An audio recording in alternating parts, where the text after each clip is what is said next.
Dynafit Failing Up Pro.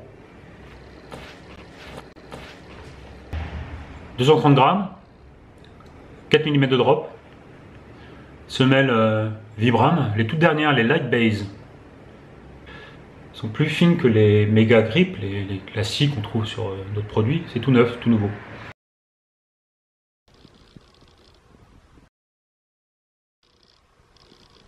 Alors, petite présentation des Dynafit Failing Up Pro. Elle remplace les Vertical Pro, Failing Vertical Pro. Bon, c'est vraiment le modèle dédié au vertical, hein, soit les courses rapides, courtes ou les KV. 230 grammes, c'est plutôt léger, 4 mm de drop. Alors l'épaisseur de la semelle, je sais pas, je n'ai pas les chiffres, mais je dirais 20 et à l'arrière 16 à l'avant, voire moins même. Bon, on a une super semelle en Vibram, qui d'ailleurs c'est un des premiers modèles avec les nouvelles Vibram. La semelle est très fine. Et j'ai plus le nom en tête, Light Base je crois. J'ai demandé à Vibram s'il y avait des changements sur la semelle justement. D'après eux, enfin selon eux, il n'y a pas de différence sur le Mega Grip. Mais surtout, une technologie qui permet d'avoir une semelle externe beaucoup plus fine. Et je leur ai demandé ce que ça apportait en poids et ils m'ont dit que ça peut-être réduire sur les chaussures de trail, quelque chose comme 20 à 30 grammes sur le poids total de la chaussure. Ça fait du 230 grammes, bah voilà, ça correspond à des chaussures qui feraient 250-260. Bon, sinon elles ont pas mal de gueule, je trouve. Peut-être un peu too much. Au niveau du fit, on a une chaussure qui est vraiment près du pied. Hein. En plus là, il y a une sorte de, ici on voit une sorte de caoutchouc qui sert bien le dessus du pied, le coup de pied. On n'a pas de lacets, on a une sorte de cordelette, là, je ne sais jamais le nom, hein, quick lace, qui n'est pas forcément nécessaire même parce que moi je m'en sors quasiment j'ai presque du mal à rentrer dans la chaussure.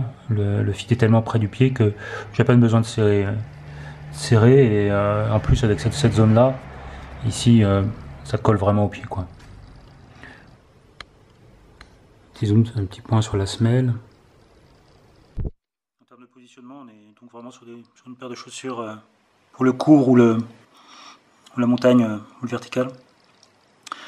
Elle est clairement en concurrence, se positionne en concurrence avec les slabs Salomon. Mais moi je les préfère, je trouve que le maintien est meilleur, le maintien du pied est meilleur. Le confort aussi, surtout sur l'arrière sous le talon.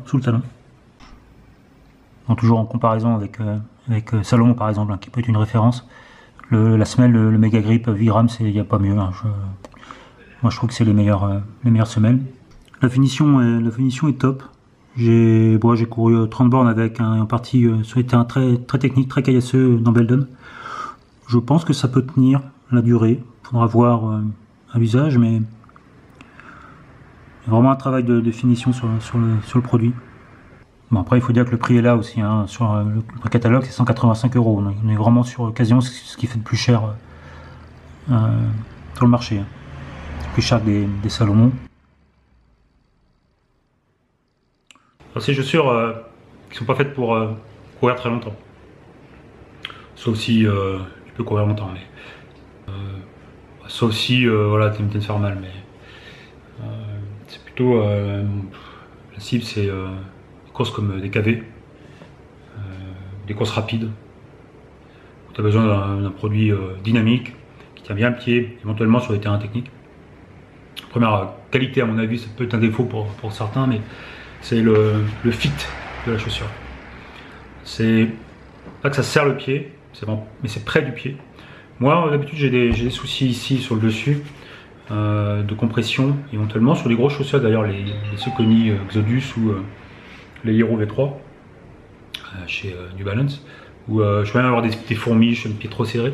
Ici, pas du tout. Pourtant, c'est vraiment des chaussures fines, vraiment presque étroites, mais on n'est pas compressé dedans, ça c'est un bon point. Donc, pour les gens qui aiment avoir le pied bien serré, pour avoir la précision, typiquement sur des zones de passage technique ou des dévers où il faut être un peu sécurisé, on va dire, c'est des bonnes chaussures. Ensuite, la qualité est là, Bon, j'ai lu ailleurs hein, sur d'autres testeurs, des gens qui avaient fait 300 bornes avec, que ça pouvait un peu se décoller à l'avant. Faut pas être trop. Faire attention à pas trop taper, hein, parce que le pare-choc et le pare-pierre n'est pas énorme.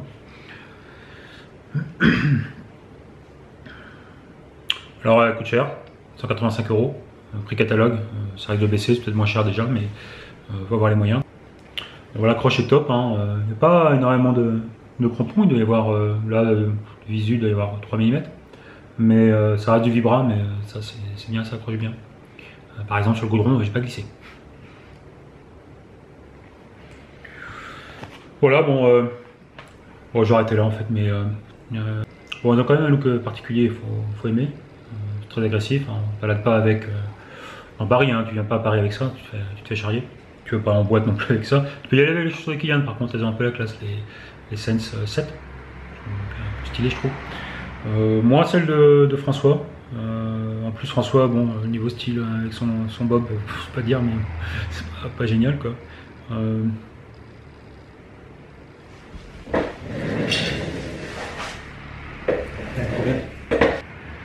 Voilà, tu peux aller en boîte avec, à condition d'avoir le chapeau qui va bien. Bon allez, à plus tard, ciao.